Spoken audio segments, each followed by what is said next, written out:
Ouais, bah pourquoi est-ce que tu penses que tu peux intéresser quelqu'un? Parce que j'ai des seins qui sont vraiment super cool. Non, c'est très bizarre. Et tu es à l'aise avec ta sexualité?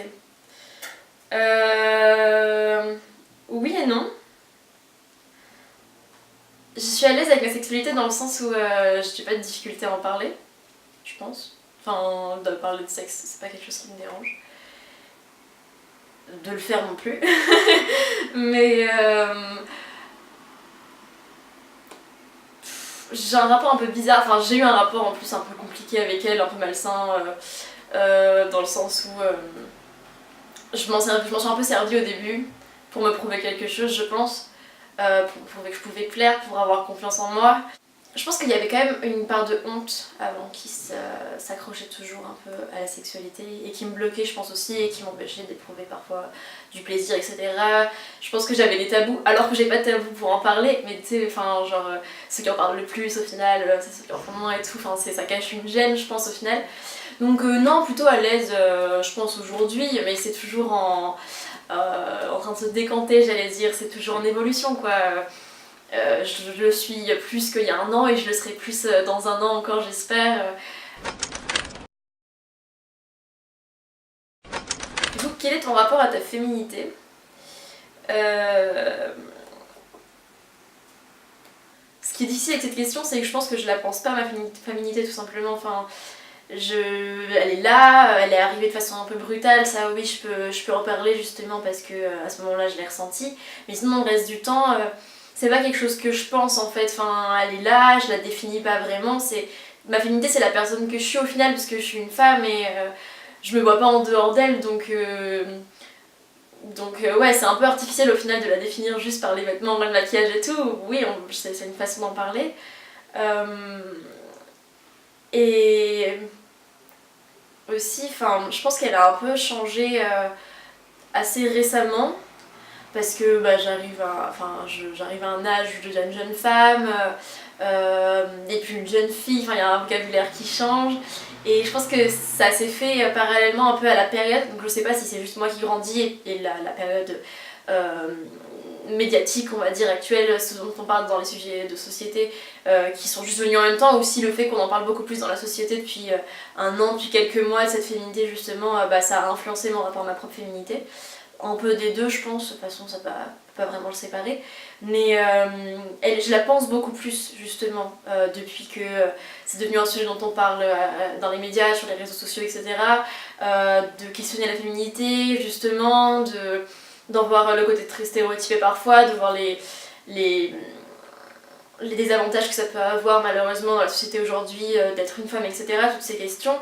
J'aime bien, il y a un terme qui est en anglais, je sais pas trop comment on pourrait le traduire en français, qui est, enfin, c'est l'empowerment, le côté comme ça, cette prise de pouvoir, mais que des féministes orthographient empower her comme le pronom féminin du coup, ment. Et en fait, c'est cette idée comme ça d'une puissance de la féminité, comme ça qui reviendrait qu'on assumerait pleinement, avec ses défauts, avec les poils qu'il peut y avoir parfois, avec le tabou des règles qui pourtant fait partie de notre féminité et qui doit pas être un truc dans lequel on doit avoir honte et tout.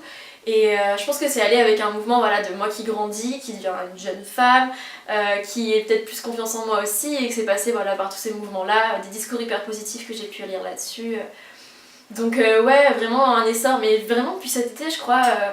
En plus c'était assez drôle parce que vraiment l'été bah, c'est le moment du enfin on se dénude un peu, le dénuement du corps et tout.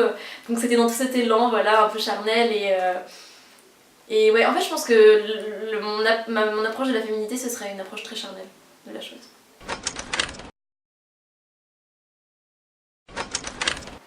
Quelle place penses-tu avoir dans la société? euh... J'aimerais avoir une place qui permette de changer la société. Mais aujourd'hui, je sais pas trop. Quelle place je pense avoir dans la société? Bah, une place de femme déjà. Enfin, je suis une femme dans la société. Une femme française. J'ai vraiment, enfin ça c'est un truc où je fais toujours hyper attention dans ma façon de enfin dans mon identité, de me rappeler que je suis une femme française, occidentale, mais c'est pas que la seule culture qui existe et qu'il y a plein d'autres cultures et donc c'est pas juste je suis une femme française qui vient d'Occident, etc. Et c'est différent d'une femme qui va vivre dans d'autres parties du monde. Donc, et la société, bah, c'est le monde entier, c'est pas que l'Occident. Donc je dirais ça. Et quelle place je pense avoir sinon dans la société. J'aime l'idée quand même de me dire que ce que je fais, ça peut aider des gens dans la société justement et amener à la faire évoluer. Quand on me dit qu'est-ce que tu veux faire plus tard, j'ai trop envie de répondre je veux changer le monde et genre voilà, c'est un peu cette place-là que j'ai peut-être dans la société. C'est important pour moi d'y être vraiment ancrée en tout cas. Être uniquement à l'université, ce serait pas pensable parce que c'est un tout petit microcosme et j'aurais trop l'impression d'être coupée de la société justement.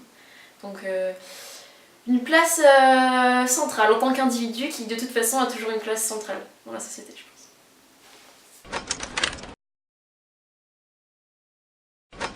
Et qu'est-ce que je pense de moi J'aime bien la personne que je suis. En fait, ça va avec ce que je disais tout à l'heure de ce qui s'est passé un peu cet été, de l'empowerment, etc.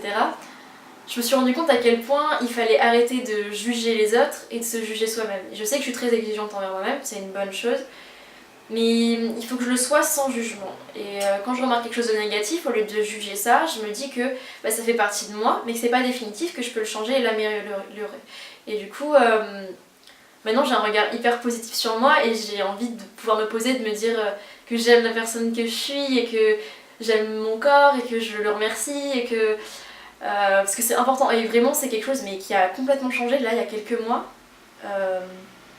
Parce que je sais que si j'aime la personne que je suis, ça m'amènera à être une meilleure personne parce qu'à vouloir toujours... Enfin, je pense que se voir positivement, ça amène à devenir quelqu'un de plus positif et de meilleur en soi, voilà, si on peut parler comme ça. Donc non, je m'aime. Et comment te décrirais-tu? On est arrivé du coup à la boucle bouclée. C'est beau de finir sur je m'aime.